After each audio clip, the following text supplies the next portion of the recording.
In today's video, I'm going to teach you how to manage contractors and freelancers in ClickUp. We'll set up a clean, secure structure that keeps your external teammates organized while protecting the rest of your workspace. Start by opening ClickUp and looking at the left sidebar. Next to spaces, click the plus icon to create a new space dedicated to your external collaborators. Give it a clear, recognizable name such as contractors so everyone knows exactly where contractor work lives. You'll be prompted to choose default permissions.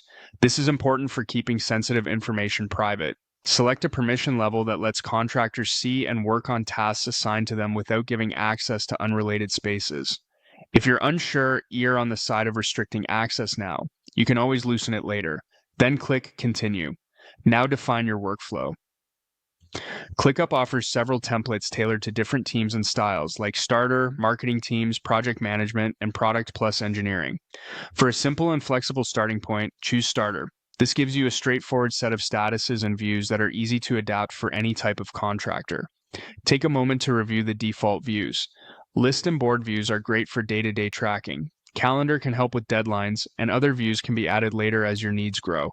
Next, look at task statuses. Make sure they reflect how you want work to move forward. For example, from to do to in progress to review and then done. Clear statuses reduce back and forth and make expectations obvious. In ClickApps, enable only what you'll actually use, like due dates, assignees, priorities, and time tracking if you need it for billing.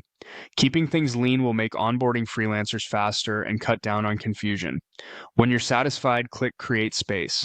Inside your new contractor space, click the plus icon next to its name to add your first list. Choose List, then name it after a role or specialty, such as graphic designer or virtual assistant. This helps you separate tasks by function and quickly see what each contractor owns. Click Create to finalize. From here, you're ready to add tasks, assign owners, set due dates, and attach relevant files in the role-specific list you created. As you bring on more freelancers, just repeat the list setup for each role and adjust permissions so people only see what's relevant to them. With this structure in place, you'll keep communication streamlined, accountability clear, and your broader workspace safely organized.